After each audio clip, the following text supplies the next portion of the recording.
Salam semua para tetua, jumpa lagi bersama Mimin, di channel Alurmu.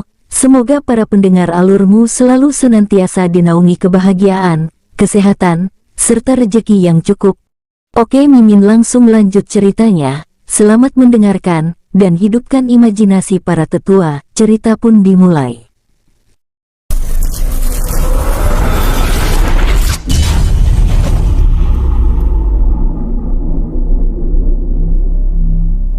King Ruo meninggalkan tempat itu dengan langkah gontai, dan raut wajah sedih. Membuat Jenderal Liu Yuan dan prajurit yang ada di tempat itu, hanya bisa menggelengkan kepala. Ini pasti pukulan berat baginya, ucap Jenderal Liu Yuan lalu bergerak meninggalkan tempat itu. Di tempat lain, King Ruo terus berjalan meninggalkan balai pengobatan dengan khawatir. Dia benar-benar tidak bisa menyembunyikan kekhawatiran di wajahnya. Terlebih lagi saat membiarkan Liu Yuan yang merupakan seorang kultivator semi-abadi tingkat 5 memeriksa kekuatan jiwanya. Untung saja aku bisa mencari alasan, sehingga memiliki waktu menyembunyikan dunia jiwaku. Semoga saja Liu Yuan tidak mengetahui keberadaannya, King Ruo membatin. Yang menarik perhatian King Ruo adalah keberadaan mata langit dan telinga bumi yang disebutkan oleh Liu Yuan sebelumnya. Kelompok apa mereka itu? King Ruo membatin penasaran, sambil terus melangkahkan kakinya. Menggunakan sisa ingatan dari pengetahuan Namu, King Ruo meninggalkan barak pasukan, bergerak menuju selatan. Dari jauh, tanpa King Ruo sadari, dua pasang mata terus mengawasi pergerakannya. Saudara, dia meninggalkan barak militer, apa yang akan dia lakukan? Saudara, aku juga tidak tahu. Saudara terus bergerak dan awasi dia, aku akan memeriksa kediamannya. Baik, jawab sosok itu, bergerak mengikuti King Ruo. 200 meter dari sosok yang mengawasinya. King Ruo terus bergerak dengan tenang. Menikmati pemandangan yang disuguhkan oleh alam daratan ilahi yang begitu luar biasa, sehingga sedikit menenangkan kekhawatirannya. Benar-benar dunia yang indah, tempat aman, tetapi menyimpan bahaya yang sangat besar, King Ruo membatin kagum. Pada saat terus bergerak, tiba-tiba King Ruo merasakan kehadiran sosok yang mengikutinya. Oh, ternyata aku mulai dicurigai. Apakah mereka dari kelompok mata bumi dan telinga langit? King Ruo membatin sambil bersikap tenang. Setelah bergerak sepanjang waktu, King Ruo akhirnya tiba di kawasan gunung air. Salah satu tempat yang dikhususkan untuk para prajurit untuk berlatih dan menenangkan diri. Di tempat itu, setelah melewati penjagaan dan pemeriksaan dari para petugas yang berjaga, serta membayar biaya masuk, King Ruo lalu diarahkan seorang pelayan menuju Danau Biru, yang berada di puncak gunung utama tersebut. Komandan, mari, ucap seorang petugas mengarahkan King Ruo memasuki tempat itu. Dari jauh, sepertinya dia ingin menenangkan diri, ucap sosok itu lalu mencari tempat persembunyian. Di tepi danau langit, King Ruo sedikit tertegun, saat melihat ribuan gazebo kecil tertutup, mengapung di atas danau biru tersebut. Komandan, apakah Anda berubah pikiran? Jika Anda ingin pindah dan menggunakan gazebo bagian tengah lagi, maka Anda hanya perlu menambah 1.500.000 kristal jiwa abadi. Jadi totalnya 2 juta, bagaimana? Tanya sang pelayan. Baiklah, jawab King Ruo sambil menyerahkan 1.500.000 kristal jiwa abadi. Baik komandan, mari, ucapnya yang langsung membawa King Ruo menuju gazebo yang tidak ditempati. King Ruo sedikit mengerti, ternyata alat pembayaran yang digunakan adalah kristal jiwa abadi, bukan kristal langit ataupun kristal jiwa biasa. Silakan komandan, ucap pelayan tersebut mengarahkan King Ruo memasuki gazebo nomor 90. Pelayan, ini, King Ruo ragu, apakah Anda ingin pindah lagi? Jika Anda ingin, maka Anda perlu menambah. Terima kasih, ucap King Ruo sambil memasuki ruangan gazebo tertutup itu. Komandan, 3 hari lagi aku akan kembali, ucap sang pelayan lalu mengunci pintu gazebo dari luar. Baik, jawab King Ruo santai. Ternyata dia menipuku, gumam King Ruo dalam hati sambil mengambil sikap duduk dan menempati bantal giok yang berada di tengah ruangan kecil itu. King Ruo mendesah panjang, memikirkan cara untuk keluar dari lingkaran pasukan langit. Sial, jika aku pergi begitu saja, ini akan menarik perhatian mereka, King Ruo membatin. Setelah cukup lama berpikir, dan masih belum menemukan solusi yang tepat, King Ruo lalu mulai berkultivasi, menenangkan diri dan mulai menyerap kekuatan spiritual emas dari danau langit. Di dalam gazebo tertutup danau langit, King Ruo yang kini mulai tenang, dengan perlahan menyerap aura spiritual emas yang dialirkan oleh bantal giok putih yang didudukinya. 1 jam berlalu, King Ruo mulai menyerap kekuatan spiritual emas danau langit itu dengan ekstrim, tanpa menahan dan membatasi diri, sehingga tindakannya menarik perhatian beberapa pengunjung yang berada di tempat itu. Siapa sosok yang ada di dalam gazebo nomor 90 itu? Apakah dia ingin mati? Ucap salah satu pengunjung. Benar, membiarkan diri menyerap kekuatan secara ekstrim itu bisa melukai diri, jawab pengunjung yang lain berbicara. Mohon menjaga ketenangan. Lagi pula setiap orang memiliki cara yang berbeda untuk berkultivasi, ucap seorang penjaga mengingatkan para pengunjung agar tidak membuat keributan. Di dalam dunia jiwa King Ruo, King Ling serta seluruh penghuni dunia jiwa begitu terkejut dengan perubahan besar-besaran terjadi di dalam dunia tersebut. Aura spiritual emas yang diserap oleh King Ruo ternyata mengubah aura dunia jiwa menjadi lebih kuat, bahkan membuat tumbuhan dan tanaman abadi langsung berevolusi. Di istana petir kuno dunia jiwa King Ruo. Kakek, aura apa ini? Tanya King Yong Jun pada Luo Feng dengan heran. Jun ini adalah aura emas daratan ilahi. Aura emas inilah yang akan membedakan dirimu sebagai seorang dewa dan seorang kultivator biasa. Kakek, aku semakin tidak mengerti. Tuan muda, aura spiritual emas hanya dapat diserap oleh mereka yang merupakan para dewa, sedangkan mereka yang tidak memiliki darah dewa, mereka hanya menyerap kekuatan spiritual biasa. Dan tentu saja perbedaan kekuatan mereka sangat jauh, ucap Luo Zhao menjelaskan. Paman, apa perbedaan aura spiritual emas dengan aura spiritual biasa? Tanya Yongjun. Aura spiritual emas adalah aura yang memiliki daya hidup yang dapat mengubah dan mempengaruhi orang-orang yang memiliki darah emas, sedangkan aura spiritual biasa hanya dapat menambah kekuatan saja. Karena aura spiritual emas memiliki daya hidup, dia akan menolak sendiri untuk diserap oleh mereka yang tidak memiliki darah emas, dan jika mereka memaksa, maka itu akan mempengaruhi kekuatan mereka. Tuan muda bisa membayangkan seseorang yang meminum racun, maka seperti itulah pengaruhnya, jawab Luo Zhao menjelaskan. Itu berarti Paman Husan dan yang lainnya tidak bisa menyerap kekuatan emas ini. Tuan muda, bukankah mereka juga keturunan klan dewa? Jika mereka masih memiliki garis darah dewa, maka mereka dapat melakukannya. Paman, lalu bagaimana jika mereka tidak dapat menyerap aura emas? Mereka akan tetap menjadi makhluk-makhluk langit. Namun berdasarkan aturan Kaisar Langit Lintian, mereka tidak diperbolehkan memasuki kawasan suci para dewa. Mereka akan tinggal dan menetap di daratan biasa. Paman, mohon penjelasannya, ucap King Yong Jun semakin penasaran. Jika Tuan Muda sudah keluar dari dunia jiwa, Tuan Muda akan melihat 3 tempat yang berbeda. Pertama, bangunan atau istana yang berada di atas awan, itu adalah kediaman para dewa utama atau dewa besar lainnya. Bangunan di atas puncak gunung, atau pulau langit mengambang, itu adalah kediaman para dewa tingkat menengah dan para dewa umumnya. Sedangkan yang ketiga adalah istana atau kediaman di atas tanah atau bukit biasa, itu adalah kediaman mereka yang dianggap sebagai manusia, mereka yang tidak memiliki darah emas dewa dalam tubuhnya. Lalu apakah pemilik darah emas bisa bermain dengan mereka yang dianggap manusia biasa? Tanya Yongjun dengan sangat penasaran. Tentu saja Tuan Muda, jawab Luo Zhao, sambil menatap Luo Feng dengan ragu. Paman, apakah ada yang salah? Tidak ada Tuan Muda, jawab Luo Zhao terbata-bata. Jun kakek yang akan menjelaskan, tapi harus menunggu ayahmu, ucap Luo Feng. Baik kakek, jawab Yongjun. Dan Mimin geser ceritanya tetua alurmu.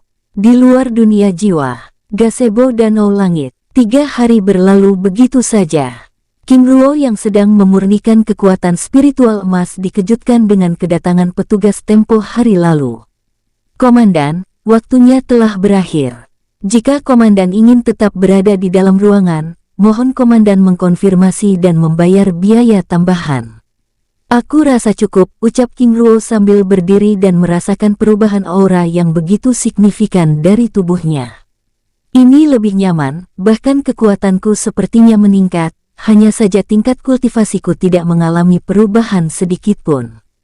King Ruo membatin, sambil merasakan kekuatan hidup yang luar biasa pada darah emasnya, mengikuti pelayan yang membawanya keluar dari tempat itu. King Ruo mengikuti sang pelayan dengan tersenyum kecil, menemukan alasan yang tepat untuk mengambil kembali kristal jiwa abadi yang dia bayarkan pada pelayan itu. Komandan, ada apa? Tanya sang pelayan, saat menatap King Ruo yang mengerutkan keningnya. Pelayan, aku melihat lingkaran kekuatanmu yang bermasalah. Apakah barusan kamu terkena serangan racun hitam? Apa? Komandan, bagaimana Anda bisa tahu? Tanya sang pelayan sambil menatap King Ruo dengan sangat terkejut. Hais, bahkan orang bodoh juga bisa tahu. Aku punya penawarnya, hanya saja. King Ruo menjeda kata-katanya. Komandan, ucap pelayan itu dengan tatapan memohon. Pelayan, aku hanya punya 1, dan aku akan membayar 1 juta kristal abadi. King Ruo menggelengkan kepalanya. Pelayan, jangan bercanda, 1.500.000 adalah harga saat aku membelinya. 2.500.000, ucapnya cepat. Hais, pelayan aku juga memerlukannya. Tuan, aku mohon, ucap sang pelayan sambil menyerahkan cincin penyimpanan yang berisi 3 juta kristal abadi. King Ruo terdiam, berpura-pura bingung. Tuan, tolonglah, lagi pula Tuan juga belum memerlukannya. Aku tahu, tapi serangan racun adalah hal yang menakutkan. Tuan, aku telah mencari penawar racun ini, tetapi... King Ruo menggelengkan kepalanya, lalu menyerahkan pil tersebut. Komandan ini pil racun emas, ucapnya sambil menatap King Ruo dengan terkejut. Apa ada yang salah? Tanya King Ruo penasaran. Apa Anda ingin membunuhku? Ucap sang pelayan. Pelayan, dari klan mana kamu? Mengapa bisa begitu bodoh? Tanya King Ruo mengerutkan keningnya. Komandan, apa maksud Anda? Ucapnya dengan wajah kesal. Apakah kamu tahu mengapa pil ini tidak beredar bebas? Lalu apakah kamu pernah mendengar, melawan api dengan api? Pelayan itu terdiam, menatap King Ruo dengan ragu. Ini adalah pil yang dilarang oleh sang kaisar, dan pil ini hanya khusus untuk para jenderal utama. Aku mendapatkannya dari pasar gelap. Jika dinilai dari kualitasnya, 5 juta kristal abadi adalah harga terendah. Jika kamu tidak percaya sudahlah, ucap King Ruo lalu menyimpan pil itu kembali. Komandan, izinkan aku mencobanya, tapi apa? Aku ingin Anda tidak pergi saat aku mencobanya. Oh baik, aku mengerti. Bisa kita mencari tempat? Mari komandan, ucapnya lalu membawa King Ruo menuju ruangannya. Di dalam ruangannya, sang pelayan itu lalu memanggil temannya, membuat King Ruo tersenyum santai. Komandan, ucapnya. Baik, jawab King Ruo sambil memberikan pil itu kembali. Dengan perasaan ragu, sang pelayan lalu menelan pil itu. 1 menit kemudian, pil itu mulai bereaksi. Ark, teriaknya mulai kepanasan, membuat pelayan lainnya khawatir. Komandan, ucapnya menatap King Ruo yang duduk santai di kursi ruangan. Apakah kamu tidak pernah melihat orang kesakitan saat diobati? Itu artinya pil sedang bekerja, ucap King Ruo menggelengkan kepala. Komandan, ucapnya saat melihat temannya itu semakin kesakitan, membuat King Ruo berpura-pura jengkel. Apa kau pikir aku ingin merusak nama baikku, dengan meracuni temanmu ini? Kau tenanglah, teriak King Ruo jengkel membuat pelayan itu langsung terdiam. 5 menit kemudian, pelayan itu mulai tenang, membuat pelayan lainnya merasa tenang. Komandan, ucap pelayan itu membuka matanya, menatap King Ruo yang duduk di kursi ruangan dengan mata berbinar senang.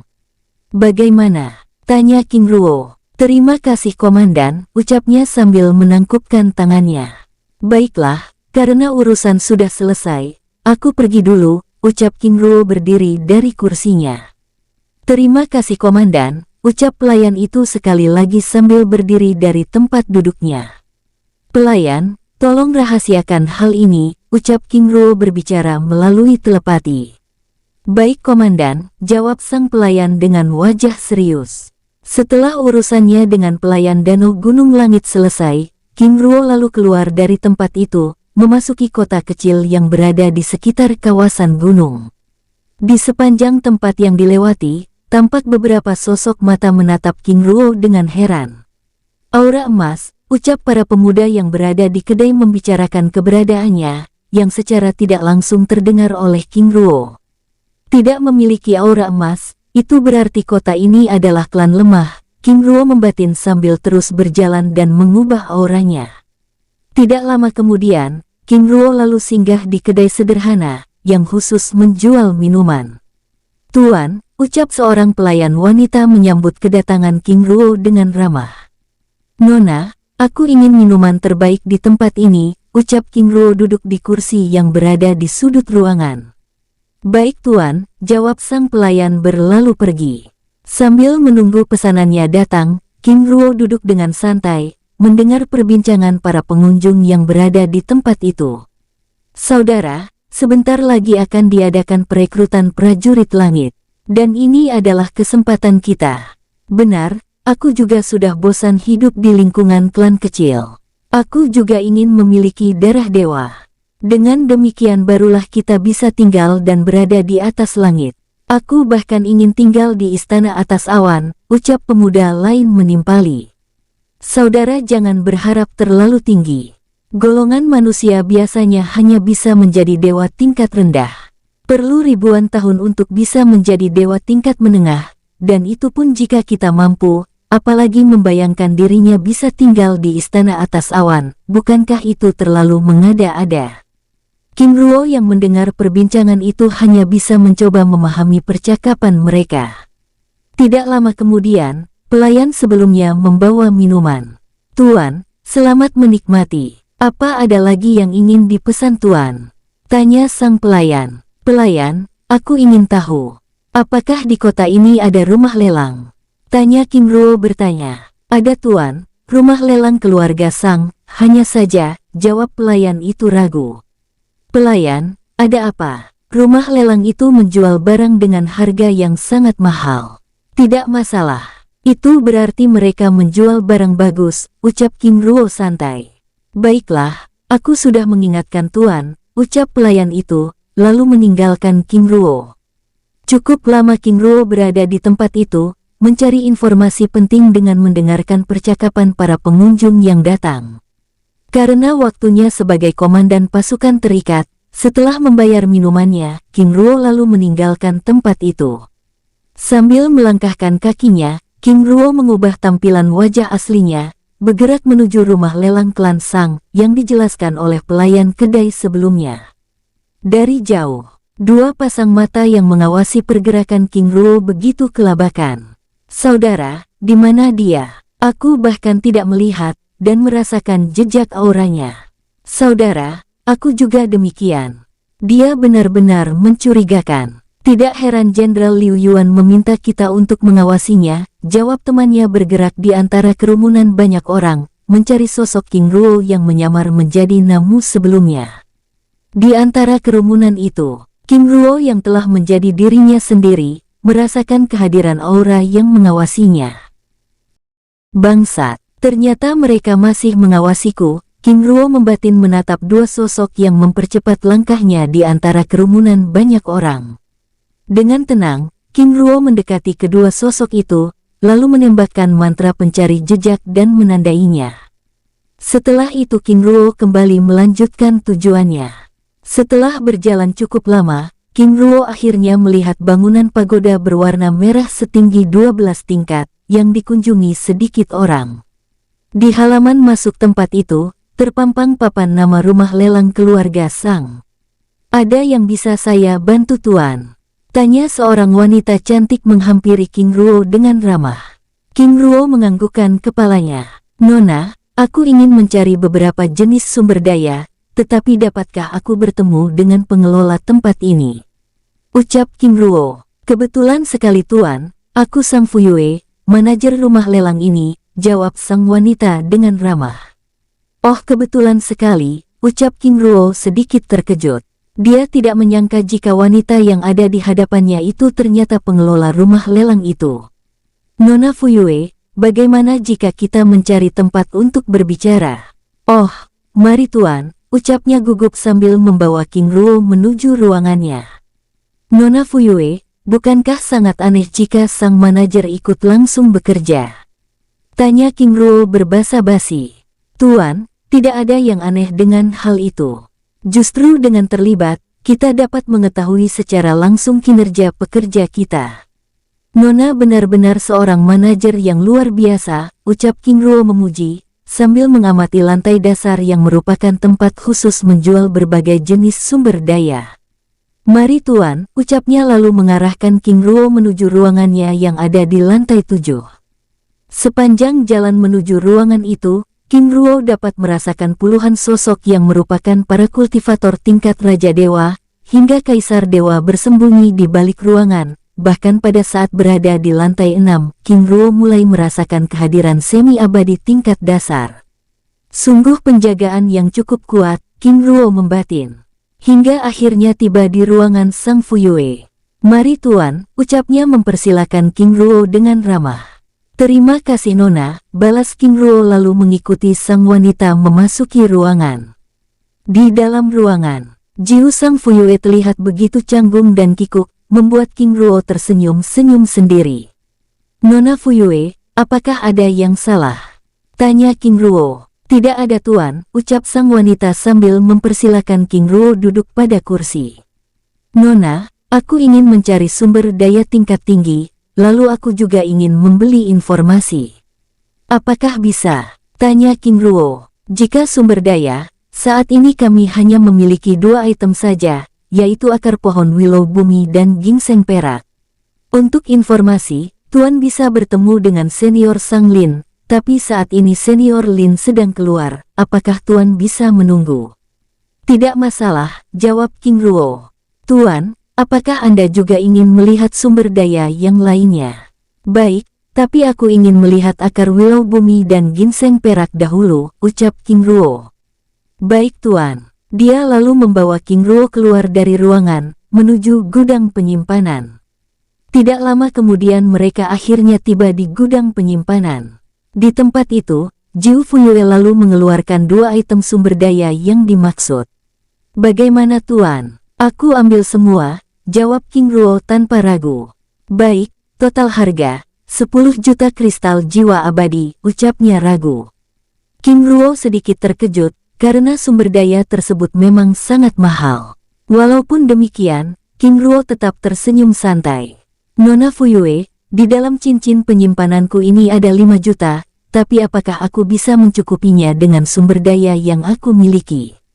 Baik tuan, tapi kami perlu melihat sumber daya yang Anda miliki, tanyanya dengan wajah yang semakin ragu. Baik Nona, ucap King Ruo lalu mengeluarkan 2 buah persik abadi. Tuan, buah ini, ucap sang wanita terkejut. Nona, apakah ada yang salah? Tuan, apakah Anda dewa? Tanya sang wanita sambil menatap King Ruo dengan penuh selidik. Nona Fuyue, aku semakin tidak mengerti, ucap King Ruo kebingungan, membuat Sang Fuyue juga semakin bingung. Tuan, Kaisar Baoyang Tian melarang siapapun untuk menjual buah persik abadi, karena buah itu makanan khusus untuk para dewa utama, jawab wanita itu sambil menatap King Ruo dengan lekat. Lalu bagaimana dengan buah-buahan yang lain? Boleh tuan, hanya saja tidak dengan buah persik abadi dan bunga teratai merah. Baiklah, jawab King Ruo sambil menyimpan buah persik abadi lalu mengeluarkan 2 butir anggur bumi dan apel emas. Bagaimana dengan buah yang ini? Bisa tuan, sangat bisa. Tapi dari mana Anda mendapatkan berbagai jenis sumber daya langka ini? Tanya Fuyue dengan wajah senang dan heran. Langka, ucap King Ruo heran. Tuan, Sumber daya seperti ini hanya dimiliki oleh para klan dewa utama, dan mereka sangat merahasiakan keberadaannya. Tapi apakah benar Tuan bukan seorang dewa?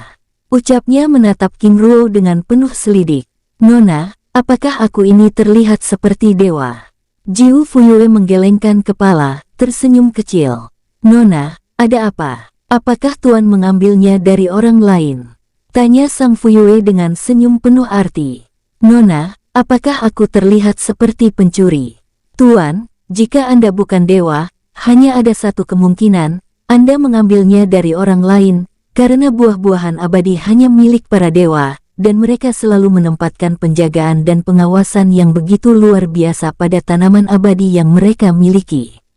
Perlu Tuan ketahui, bahkan para pemburu hebat klan manusia satu pun tidak ada yang bisa mengambil sesuatu yang dijaga oleh para dewa.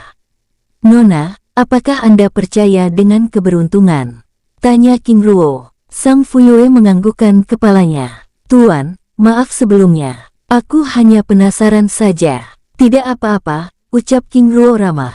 Baik Tuan, jika demikian, 2 butir anggur bumi ini dapat ditukar dengan akar wilau bumi, dan 1 buah apel ini untuk ginseng perak, ucapnya sambil mengembalikan cincin penyimpanan King Ruo dan menambahkan 5 juta kristal langit di dalamnya. Nona, ini, ucap King Ruo heran sambil menyerahkan 3 item sumber daya yang dimilikinya.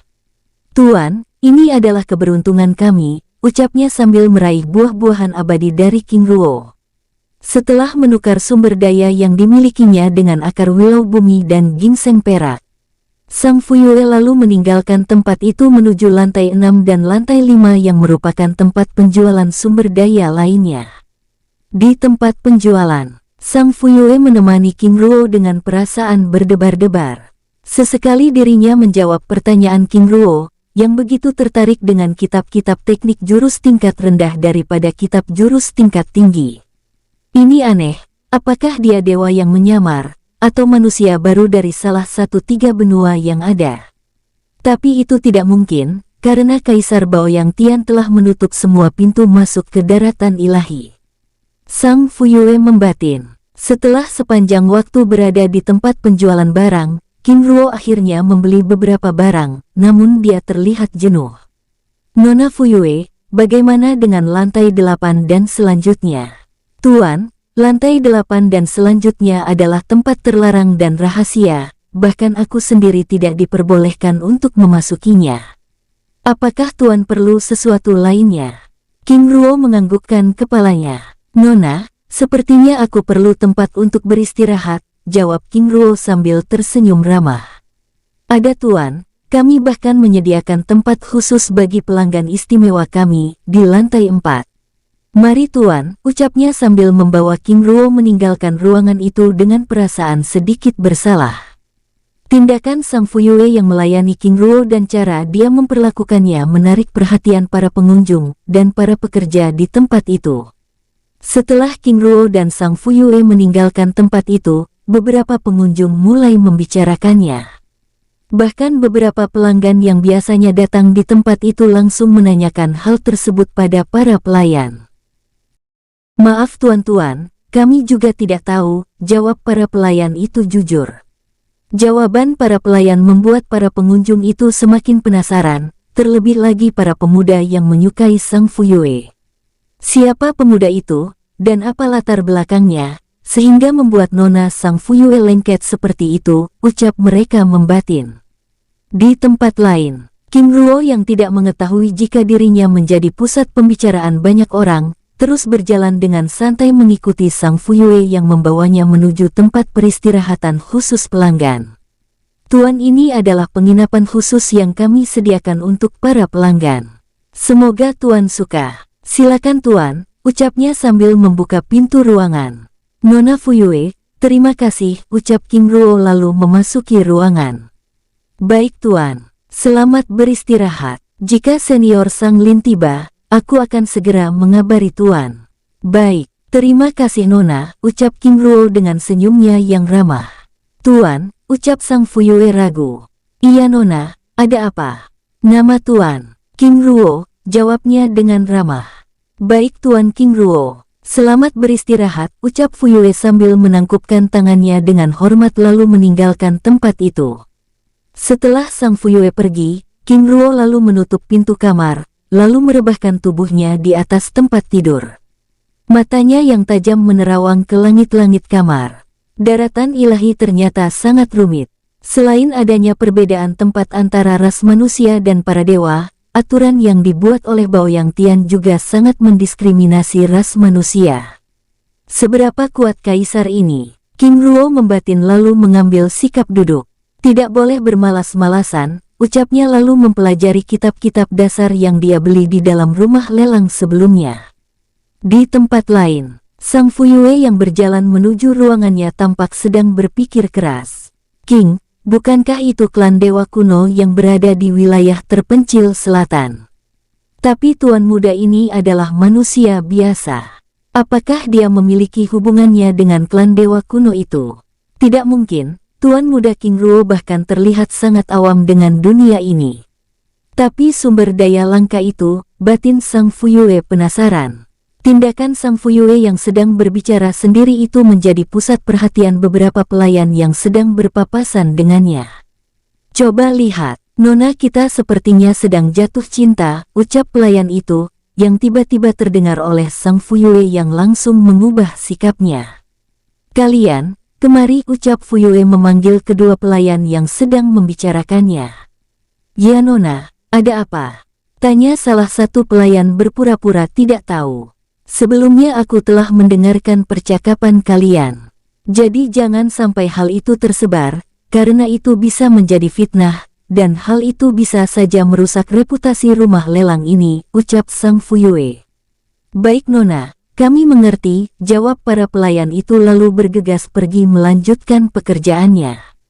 Hais, ada-ada saja, gumam Fuyue sambil menggelengkan kepala dengan wajah bersemu, memasuki ruangannya. Di jalanan kota, dua sosok yang ditugaskan oleh Liu Yuan untuk mengawasi pergerakan King Ruo sebelumnya begitu kelabakan. Saudara, apa yang harus kita lakukan? Lalu apa yang akan kita laporkan? Saudara, aku juga tidak tahu. Tetapi aku yakin, dengan hilangnya jejak aura ini, itu berarti dia telah mengetahui keberadaan kita. Tapi saudara, mustahil dia bersembunyi jika dia merasa aman. Saudara benar, lalu apa yang harus kita lakukan? Kita tunggu 2 hingga 3 hari lagi, setelah itu kita akan kembali. Baik saudara, di dalam ruangan, King Ruo yang telah selesai mempelajari kitab jurus tingkat rendah yang dibeli sebelumnya, duduk dengan tenang.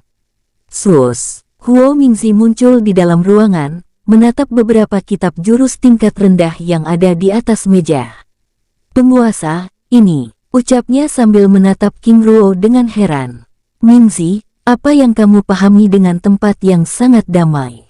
Tanya King Ruo. Penguasa, menurutku itu adalah tempat yang sangat berbahaya. Benar, itu sama halnya dengan daratan ilahi. Tempat ini sangat aman karena ada kekuatan besar yang melindunginya, dan sosok mengerikan itu adalah ancaman nyata bagi musuh. Lalu apa hubungannya dengan kitab jurus tingkat rendah ini? Tanya Huo Mingzi semakin penasaran. Mingzi, sebagai hewan buas tingkat tinggi yang memiliki kekuatan besar, jika kamu bertemu dengan orang-orang yang tidak penting, apa yang kamu lakukan? Huo Mingzi terdiam sesaat, merefleksikan pertanyaan itu dengan dalam. Penguasa, karena mereka tidak penting bagiku, ya mungkin saja aku mengabaikan mereka. Lagi pula jika aku membunuh mereka pun itu tidak ada gunanya bagiku. Benar, aku juga berharap para penguasa daratan ilahi, bahkan Kaisar Baoyang Tian juga seperti itu, yaitu mengabaikan kekuatan kecil. Adapun jurus-jurus tingkat rendah itu adalah bentuk penyamaran yang sesungguhnya, karena aku tidak ingin jurus yang aku gunakan menarik perhatian mereka. Terlebih lagi kekuatan petir yang merupakan ciri khas dari Sen Sandian Luo, ucap King Ruo menjelaskan. Huo Mingzi terdiam, menatap sang tuan dengan hormat. Penguasa benar, karena kehadiran kekuatan lain yang berpotensi menjadi ancaman bagi kekuatan utama adalah musuh. Untuk menjaga dominasinya, kekuatan utama akan melakukan apapun untuk menyingkirkan dan menekan kekuatan lain itu. King Ruo menganggukkan kepalanya. Benar sekali. Dan ini adalah persiapan dasar yang bisa kita lakukan, karena kita mungkin dapat menyamarkan tingkat kultivasi, tetapi kita tidak bisa menyamarkan kekuatan darah dan teknik jurus yang kita miliki, ucap King Ruo sambil menjelaskan alasannya, serta dua sosok yang terus mengawasi keberadaannya. Mingzi, aku hampir lupa dengan tujuanku memanggilmu, ucap King Ruo sambil memberikan akar willow bumi. Penguasa, ini. Kekuatan api yang ada pada sumber daya ini sangat cocok untukmu. Jadi seraplah.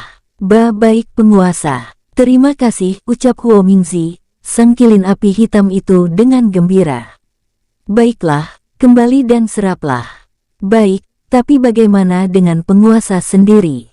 Dan apa rencana penguasa? Mingzi, saat ini aku sedang menunggu seseorang untuk menanyakan beberapa informasi penting mengenai daratan ilahi. Lalu mengapa penguasa tidak bertanya saja pada Luo Zhao? King Ruo menggelengkan kepala. Aku sudah mencoba, bahkan dengan menyerap pengetahuannya dengan teknik perubahan bintang, tetapi semua informasi itu kabur. Lagi pula dengan keberadaannya sebagai seorang prajurit terah pertama klan Luo, tentu saja pergerakan dan pengetahuannya terbatas. Baik penguasa, aku mengerti, ucapnya sambil meminta kembali ke dalam dunia jiwa saat merasakan kehadiran sosok mendekati ruangan itu.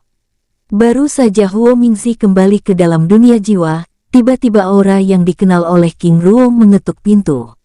Tuan King Ruo, maaf mengganggu. Aku Sang Fuyue, senior Sang Lin sudah datang, ucapnya sambil berdiri di depan pintu. Baik Nona, jawab King Ruo dari dalam sambil membukakan pintu dan menemui gadis tersebut. Mari Tuan. Baik Nona, maaf merepotkan, ucap King Ruo sambil mengikuti gadis tersebut. Tidak apa-apa Tuan. Ini adalah kewajiban kami, jawab Jiu Sang Fuyue dengan ramah, sambil berbincang-bincang santai bersama King Ruo menuju ruangan Sang Lin. Kedekatan dan kebersamaan King Ruo dan Sang Fuyue kembali menarik perhatian para pelayan serta para penjaga, sehingga membuat King Ruo merasa kurang nyaman. Nona, apakah sesuatu baru saja terjadi? Mengapa semua orang memperhatikan kita dengan cara seperti itu? Tanya King Ruo heran. Tuan, aku juga tidak tahu, jawab Sang Fuyue, sambil berbincang-bincang santai, hingga akhirnya mereka tiba di ruangan Sang Lin. Tuan silakan, ucapnya mempersilakan King Ruo memasuki ruangan itu. Terima kasih Nona. Setelah memperkenalkan King Ruo pada sosok wanita yang ada di dalam ruangan, Sang Fuyue lalu meninggalkan tempat itu. Tuan King Ruo, apakah Anda berasal dari wilayah selatan? Tanya Sang Lin membuka pembicaraan setelah Sang Fuyue meninggalkan ruangan. King Ruo menggelengkan kepalanya. Aku justru ingin mengetahui tempat itu, jawab King Ruo santai. Jadi dari mana Tuan King Ruo berasal? Tanyanya sambil menatap King Ruo dengan heran. Nona Lin, tujuan kedatanganku adalah untuk membeli informasi. Apa bisa kita mulai? Oh, maaf Tuan, ucap Sang Lin sambil mengubah sikapnya. Tidak masalah, hanya saja aku memang tidak ingin membicarakan masalah pribadi atau latar belakangku, ucap King Ruo ramah. Tuan benar. Karena memang tidak sepantasnya aku menanyakan urusan pribadi dengan pekerjaan. Tetapi jujur saja aku melakukannya karena orang-orang mulai membicarakan hubungan Tuan dengan Nona kami, jadi aku, ucap Sang Lin ragu. King Ruo tiba-tiba terkekeh. Hais, ini semua hanya salah paham.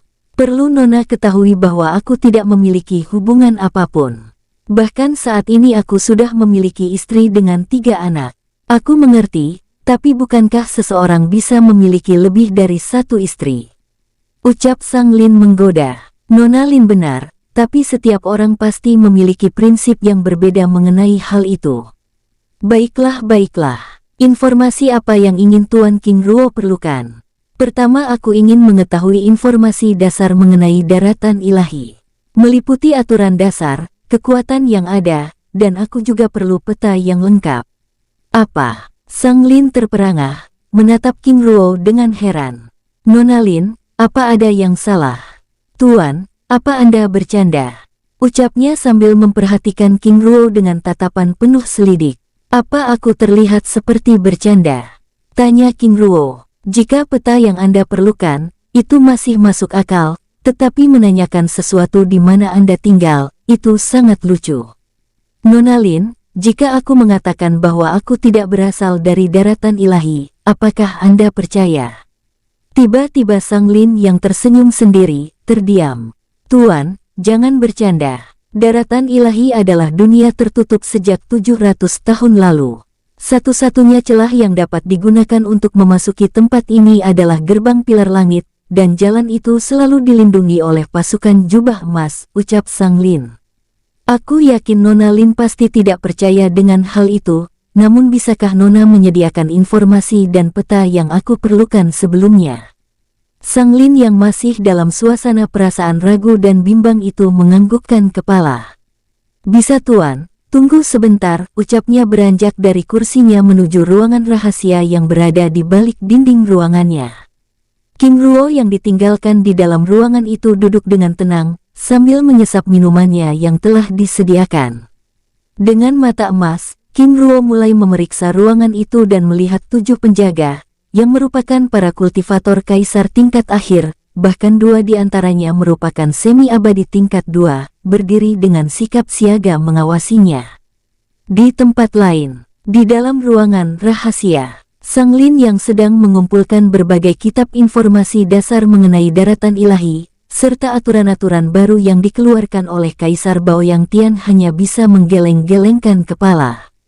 Ternyata masih ada juga yang memerlukan informasi seperti ini.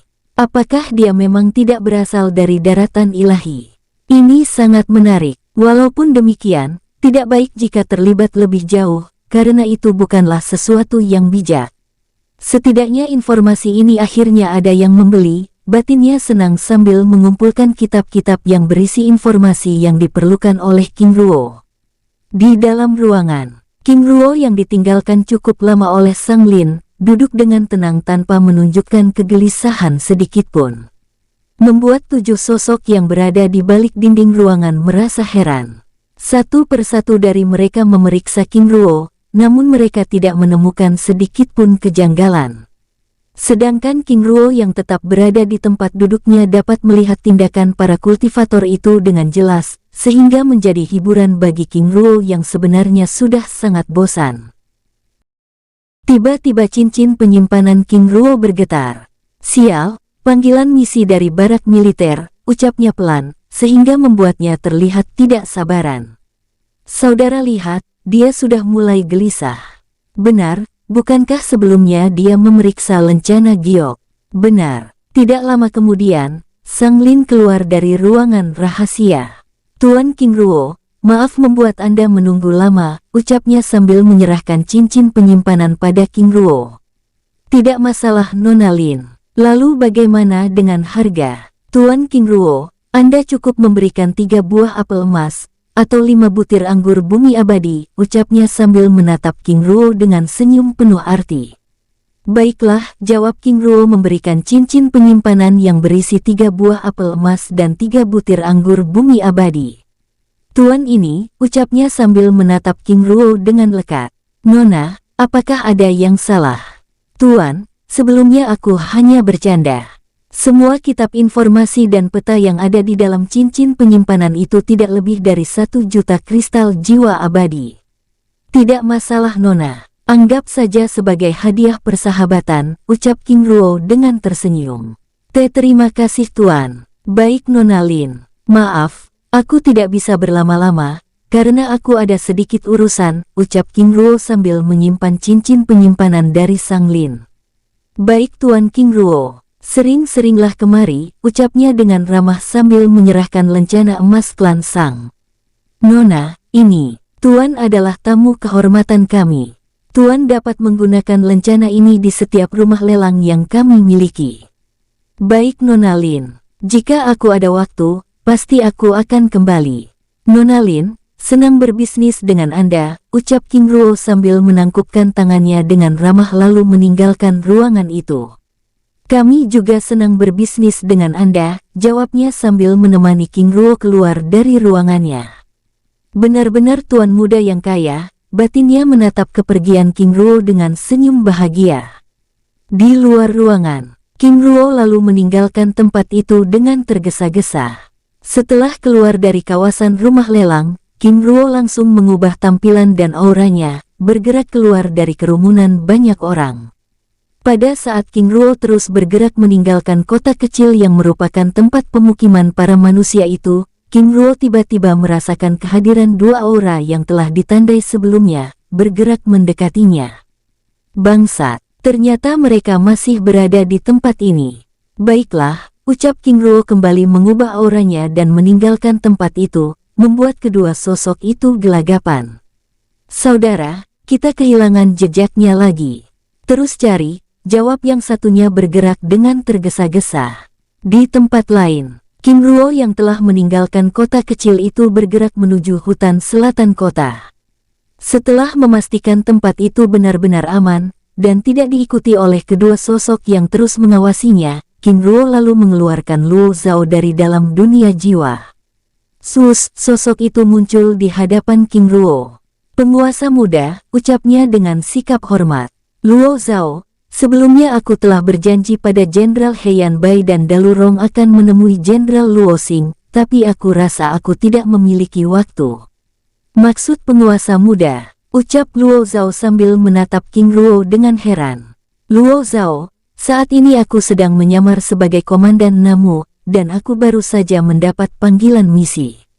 Baik penguasa muda, hamba mengerti, jawabnya sambil menanyakan tugasnya dengan rinci.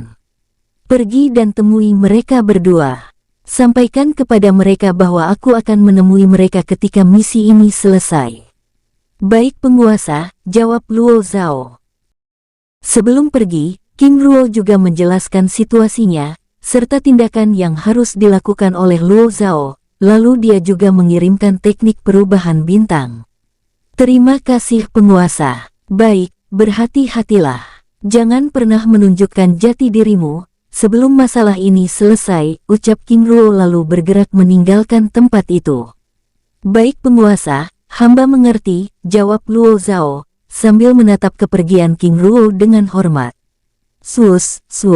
King Ruo yang telah menggunakan tampilan Namu bergerak meninggalkan hutan, menuju markas pasukannya. Dengan kecepatan puncaknya, 1 jam kemudian, King Ruo tiba di barak militer, lalu menuju markas pasukan elit yang berada di pusat markas utama. Jenderal Liu Yuan, maaf terlambat, ucap King Ruo sambil memberi laporan kegiatannya pada sang jenderal dengan rinci.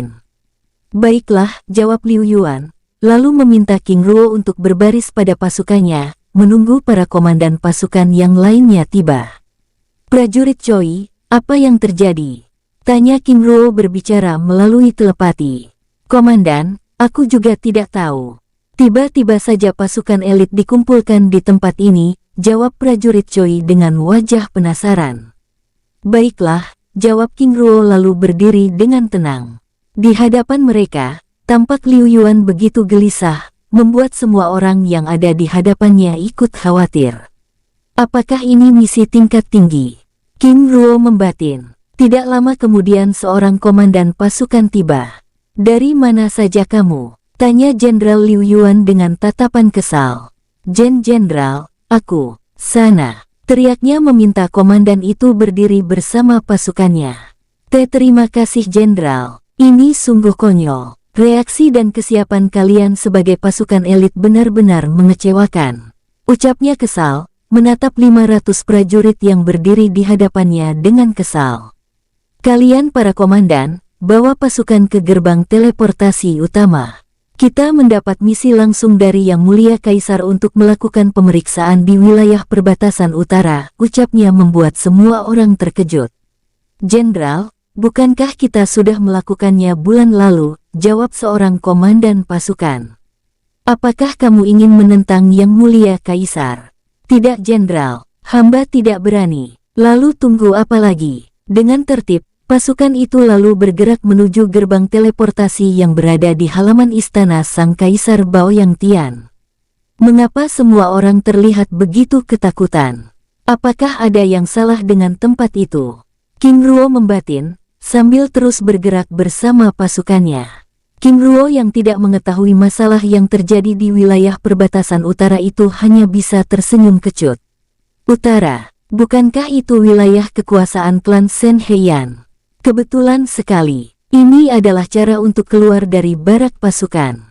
King Ruo membatin senang. Di halaman utama Istana Kaisar Baoyang Tian, telah berkumpul beberapa divisi pasukan elit dari barak jenderal utama lainnya, berbaris dengan rapi dengan persenjataan lengkap.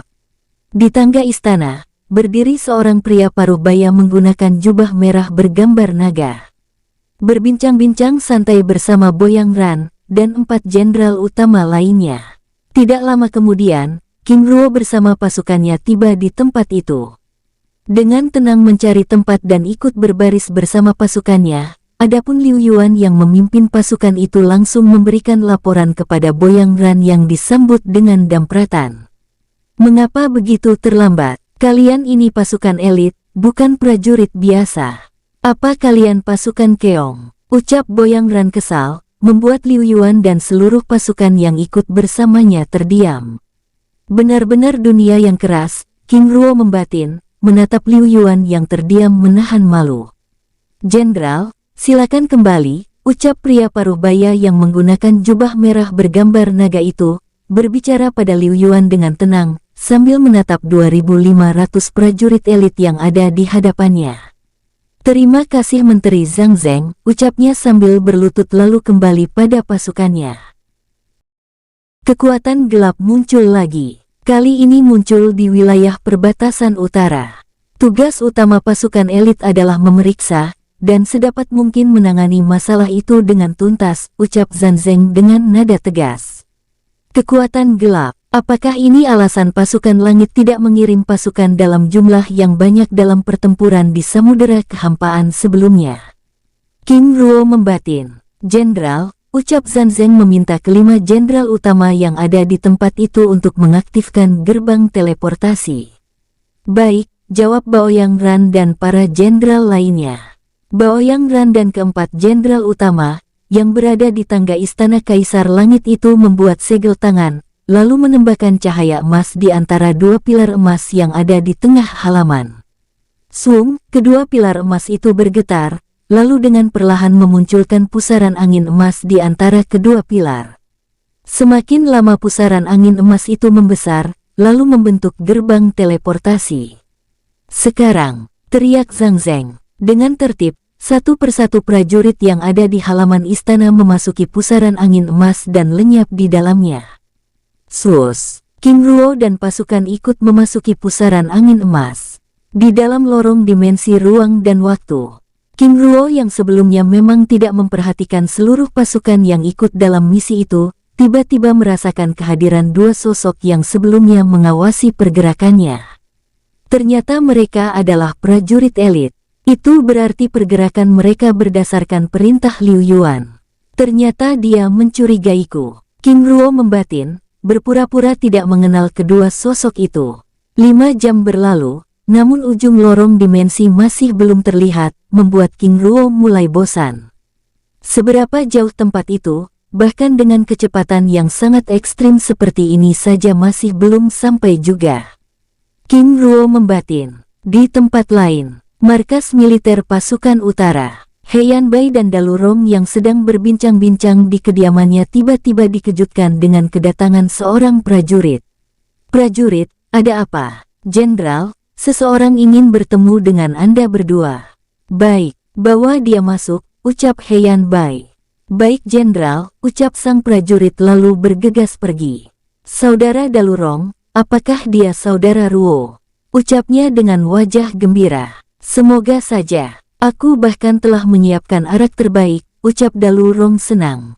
Pada saat mereka sedang berbincang-bincang tiba-tiba, prajurit yang datang sebelumnya kembali membawa sosok yang tidak mereka kenal. Masuklah, ucap Heian Bai ramah. Sambil meminta prajurit itu pergi. Setelah prajurit itu pergi, sosok yang ada di hadapan Dalurong dan Heian Bai itu, lalu mengubah tampilannya. Prajurit Zhao, ucap Dalurong dan Heian Bai bersamaan dengan wajah senang. Jenderal, Maaf atas ketidaksopanan hamba, ucapnya sambil berlutut dengan hormat. Hais, prajurit Zhao, bangunlah, ucap Dalu Rong ramah. Terima kasih Jenderal. Prajurit Zhao, apakah kamu datang sendiri?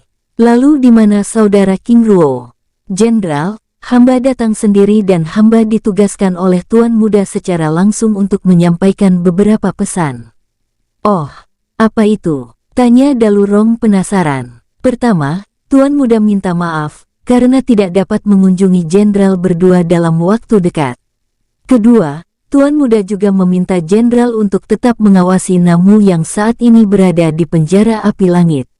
Dan yang terakhir, dia meminta Jenderal untuk tidak mencarinya, karena setelah misi selesai, dia yang akan mencari Jenderal berdua. Misi? Tanya Heian Bai dengan heran. Benar Jenderal. Dalu Rong dan Heian Bai terdiam, lalu saling berpandangan. Apakah dia mengatakan misinya tersebut? Tanya Dalu Rong. Tidak Jenderal, ini aneh. Saudara Heian Bai, apa mungkin misinya itu berkaitan dengan kemunculan kekuatan gelap di perbatasan utara? Mungkin saja, tetapi mengapa pasukan elit utara dilibatkan? Bukankah kita sudah mendapat giliran bulan lalu? Lagi pula sebagian dari mereka yang kembali dari peperangan di samudera kehampaan dalam suasana libur. Hais, semoga saja bukan tempat yang kacau itu, ucap Dalu Rong. Semoga saja demikian. Jika kita bergerak ke tempat itu tanpa menggunakan gerbang teleportasi utama, itu akan memerlukan waktu kurang lebih 2 bulan, ucap Heian Bai. Prajurit Zhao, apakah dia juga meminta untuk membicarakan masalah ini dengan Jenderal besar? Tidak Jenderal, Tuan Muda bisa melakukannya sendiri, jawab Luo Zhao sambil melaporkan masalah lainnya, terkait kemunculan kelompok mata-mata yang selalu mengawasi pergerakan King Ruo. Baiklah, jawab Dalu Rong dan Heian Bai sambil melanjutkan perbincangannya. Di tempat lain, di dalam lorong dimensi ruang dan waktu, King Ruo sudah begitu bosan, hanya bisa menahan diri. 15 jam kemudian, barulah mereka melihat titik cahaya di ujung lorong. Benar-benar tempat yang sangat jauh. Jika demikian, seberapa luas daratan ilahi ini? King Ruo membatin sudah tidak sabar mempelajari berbagai informasi dasar diperoleh dari rumah lelang klan Sang sebelumnya. Satu kemudian, mereka akhirnya keluar dari lorong dimensi ruang dan waktu. Sus, satu persatu mereka terhisap keluar dan muncul di kawasan gurun tandus yang sangat panas. Tempat apa ini? Bukankah wilayah utara itu wilayah es? King Ruo membatin heran, sambil mengikuti pasukannya yang bergerak menuju benteng pertahanan. Benar-benar tempat aneh yang mengerikan. King Ruo membatin, merasakan aura kekuatan gelap yang sesekali muncul di tempat itu. Setelah bergerak sepanjang waktu, mereka akhirnya tiba di sebuah benteng pertahanan yang telah disiapkan oleh pasukan khusus lainnya yang telah mendahului mereka.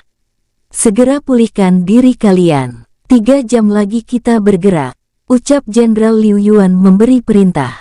Baik Jenderal, jawab mereka lalu membubarkan diri dan beristirahat. King Ruo yang memang menunggu kesempatan itu langsung bergerak menuju ruangan khusus yang telah disiapkan untuknya. Di dalam ruangan, King Ruo lalu menggunakan kesempatan itu membaca peta daratan ilahi yang dia beli dari Sang Lin sebelumnya. Apa? King Ruo terperangah, menatap hamparan peta yang hanya menyajikan kawasan tengah daratan ilahi. Sangat luas, bahkan luasnya 7 kali lipat dari benua teratai biru. King Ruo membatin, lalu mempelajari peta itu dengan seksama. Di dalam benteng pertahanan itu, sesekali mereka merasakan tempat itu bergetar bersamaan dengan raungan monster yang mengerikan yang sesekali terbawa oleh angin.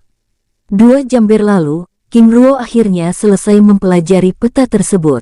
Masih ada 4 peta, itu berarti peta 4 wilayah besar lainnya. King Ruo membatin sambil meraih gulungan yang berisi informasi dasar mengenai wilayah tengah daratan ilahi.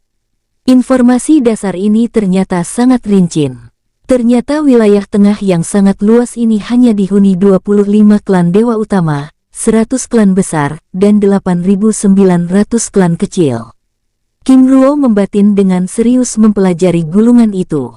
Yang menjadi pusat perhatiannya saat ini adalah aturan yang dikeluarkan oleh Kaisar Baoyang Tian. Wilayah tengah benar-benar merupakan tempat yang sangat keras. Namun anehnya ada ratusan ribu klan dan kota manusia yang ternyata juga mampu bertahan.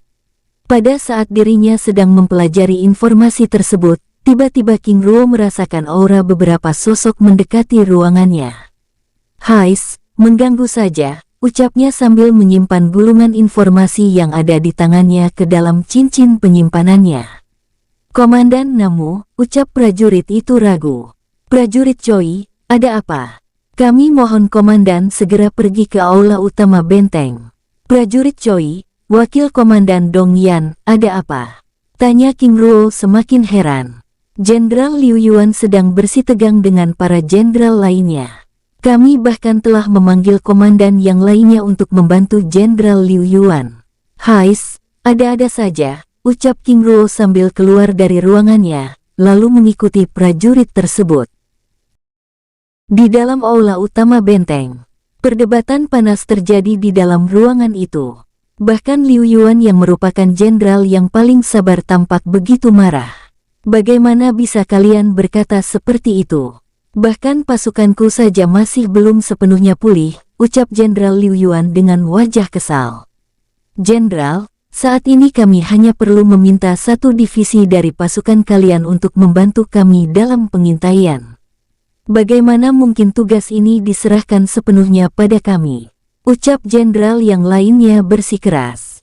"Jenderal Lei Han, aku tahu, tapi bukankah kita sudah membagi tugas? Bulan lalu kami sudah melakukannya, dan aku bahkan tidak pernah meminta bantuan kalian," ucap Jenderal Liu Yuan tegas. Bersambung, sampai ketemu di episode selanjutnya. Semoga kalian semua selalu terhibur, dan terima kasih.